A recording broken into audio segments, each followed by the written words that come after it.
permet d'intervenir un peu pour rappeler les interférences judiciaires qu'il y a eu dans la procédure qui a opposé le Premier ministre, aujourd'hui M. Ousmane Sonko, à l'époque à M. Mame Mbaye Niang. Il y a eu des interférences judiciaires qui ont faussé la base et le socle factuel des décisions qui ont été rendues entre M. Ousmane Sonko et Mame Mbaye Niang. Et l'unique interférence qui n'est pas la moindre est celle-ci. Ce document, qui est une réponse du coordonnateur de l'IGF de l'époque, M. Amadou Niang, qui, en réponse à une réquisition de la DIC, soutient sans fioriture qu'il n'existe pas de rapport PRODAC, parce que dans son raisonnement, tout simplement, il y a eu un rapport, mais qui n'a pas été approuvé. Les faits aujourd'hui démontrent à suffisance que ça, c'était un mensonge éhonté. Un mensonge qui a été à l'origine de la condamnation de M. Ousmane Sonko et qui a été également à l'origine des déboires et de tout le préjudice que M. Sonko a subi. Cela ne peut pas être passé sous silence. D'autant plus qu'aujourd'hui, Monsieur le Premier ministre, qui est destinataire de la copie numéro 2 des rapports, a transmis pour exécution, et c'est comme ça qu'on a su que ce rapport à l'époque effectivement existait. Ce rapport qui existait, qui est aujourd'hui en notre possession, constitue, selon l'article 92, le point 4 de la loi organique, un fait nouveau, un élément nouveau. En quoi faisant? Parce qu'il réunit trois conditions cumulatives. La première, c'est qu'à l'époque, les juridictions n'étaient pas au courant de l'existence d'un rapport à cause de ce mensonge d'État. Et ça, je tiens à le souligner. Parce que ce mensonge a été à l'origine de mort d'homme. Ce mensonge a été à l'origine d'une carrière politique qui a semblé en un moment donné être bafouée, être sacrifiée. C'est la carrière de M. Ousmane Sonko que je veux nommer. Ce mensonge a été également à l'origine de victimes, de martyrs qu'on a célébrés la dernière fois, de gens aujourd'hui qui ont le droit de savoir, qui ont droit à la vérité. Et ce droit à la vérité fait partie aujourd'hui des préjudices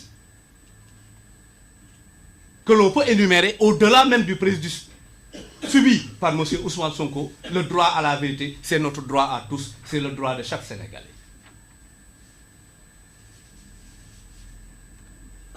Toutes les exactions qu'on a connues en 2023 résultent de ce mensonge.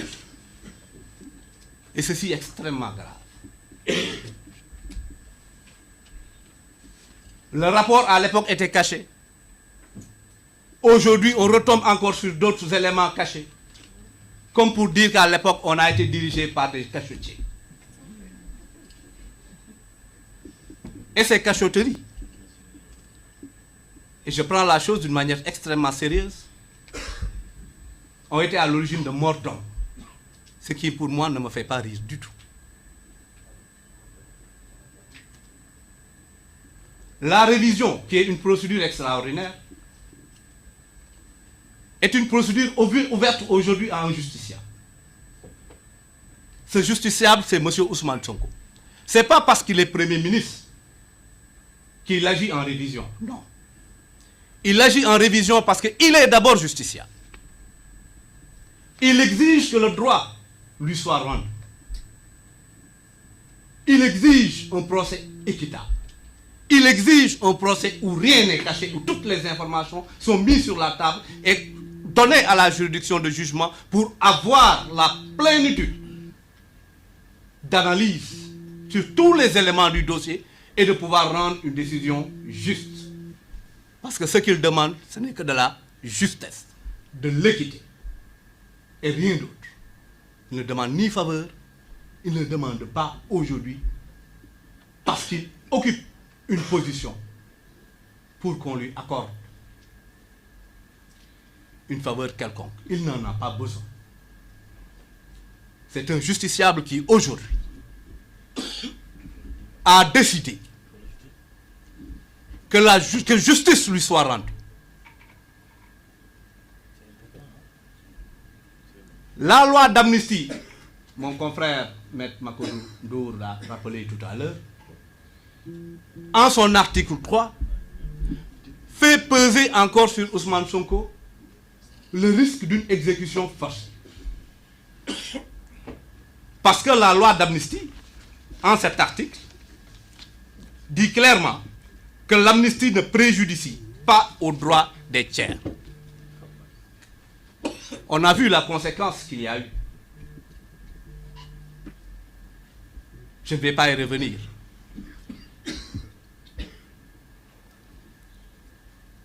Et pour effacer cette conséquence-là, même si aujourd'hui, avec la transmission du rapport par le garde des Sceaux à la Cour suprême, l'exécution est pour l'instant suspendue, ce qui ressort de la loi, cela n'empêche qu'on doit mener cette idée-là à bout, cette révision-là jusqu'à son terme, pour rétablir la vérité judiciaire. Parce que la vérité, jusqu'au moment où je vous parle, a été suspendue par des interférences d'une administration qui n'est pas alignée. Ça, c'est pour être correct dans le propos et être délicat. Mais vous aurez compris.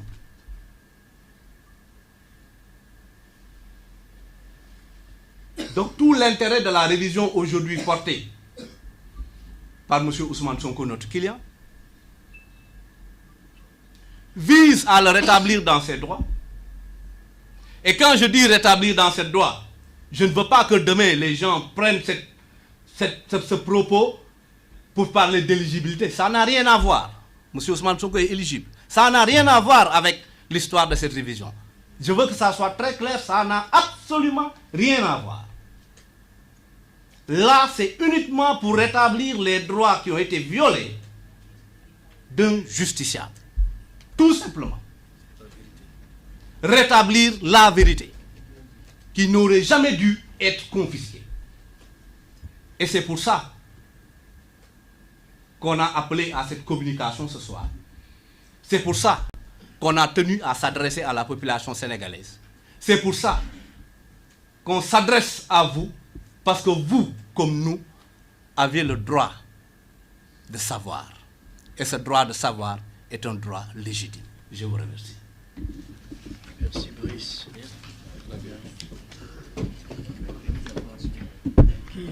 Pour la suite. Non.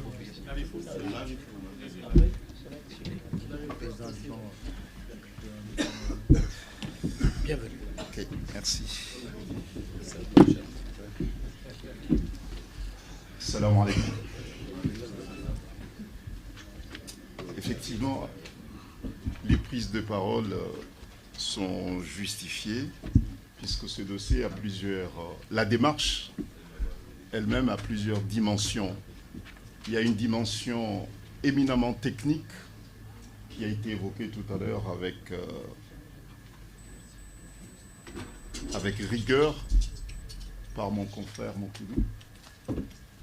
Et moi, je souhaiterais insister sur un aspect africain et puis sur un aspect aussi politique, et ça a été évoqué par mon confrère également, Brice, pour dire qu'effectivement, il y a...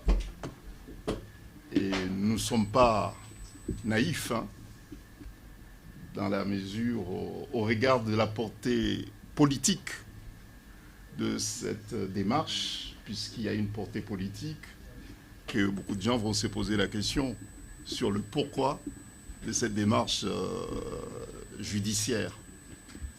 Bon, ça a été dit avec clarté, et je me dois aussi insister, puisque c'était le sujet, le point principal de mon intervention, c'est de dire qu'effectivement, cette révision, ce recours en révision n'a pas pour effet ou bien objectif de rétablir l'éligibilité de M. Ousmane Sonko qui est acquise de façon pleine et définitive. Je pense que c'est un aspect extrêmement important. La preuve, aux dernières élections législatives, il avait conduit une liste et que cette liste a été portée haut la main par les électeurs et qu'il est, et pour longtemps, et définitivement inscrit sur la liste électorale. Bon, donc ce n'est pas l'objet de la démarche judiciaire qui est en cours. Et cette démarche, elle est légitime. Ce recours en révision, il est légitime. Pourquoi? Parce que l'amnistie qui est évoquée ici ou là, et à juste titre, est un effacement légal. Voilà, un effacement légal. Et par souci d'apaisement politique. Et ça, tout le monde le sait, que l'amnistie la loi a été votée parce qu'il y avait une nécessité d'un apaisement politique. Mais en revanche, l'amnistie ne dit rien sur l'innocence. Voilà. Bon, donc la démarche qui est engagée, c'est une démarche de vérité et c'est une démarche de justice.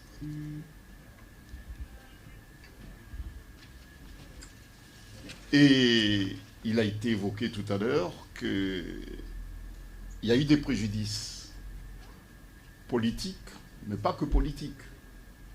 Il y a eu des préjudices également démocratiques.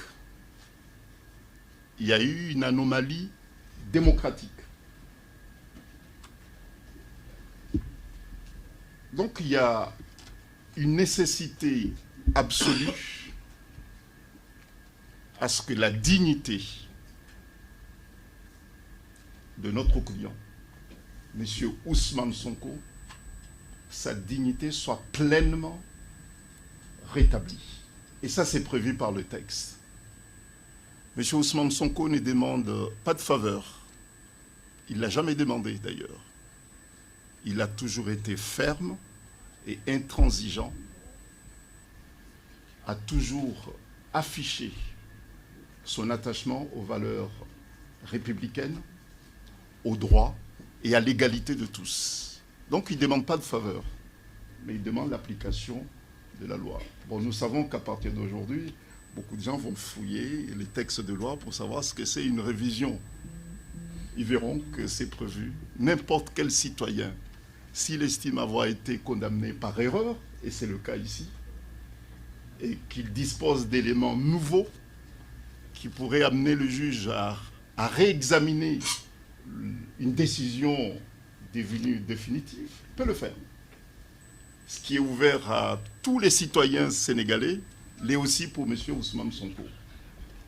Bon, donc, c'est quand même important puisque c'est toujours facile de dire que, écoutez, il est Premier ministre aujourd'hui et qu'il demande la révision de son procès, donc il l'aura à 100%.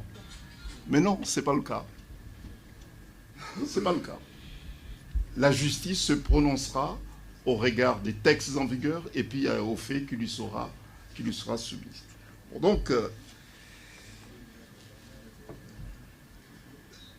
je parlais tout à l'heure aussi d'un témoignage africain. Et c'est important de le souligner. Si je suis ici aujourd'hui, c'est parce qu'il y a eu une mobilisation internationale, mais une mobilisation africaine en faveur du droit, en faveur des libertés, en faveur de la démocratie. Tout à l'heure, mon brillant confrère l'a souligné, a dit que bon, c'est peut-être pour la première ou deuxième fois qu'au Sénégal, une procédure de révision est initiée. Écoutez, nous allons en Afrique nous inspirer de ce bon exemple. Et nous voulons qu'à travers cette procédure en révision, qu'est-ce que nous pourrons tenir en Afrique de ce recours en révision? ce que nous espérons, qu'un citoyen ne puisse pas être empêché d'exercer ses droits politiques sur la base des artifices juridiques et par des manipulations politiciennes. Nous voulons que la justice reste à l'abri des pressions politiques. C'est ça ce que nous voulons. C'est ce que nous attendons aussi de cette démarche judiciaire. Mais en tout cas, ça sera une très très très belle leçon. Comme quoi Ousmane Sonko ne cesse pas de surprendre.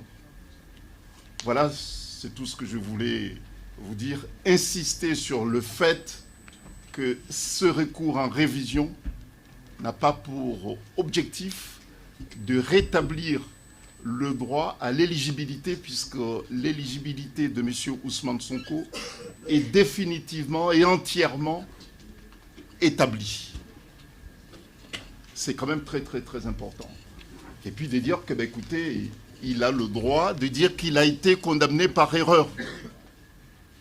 Il y a eu une erreur grossière, une erreur judiciaire grossière qui a été commise au préjudice de M. Ousmane Sonko, au préjudice de ses militants, au préjudice des Sénégalais et puis au préjudice de la démocratie.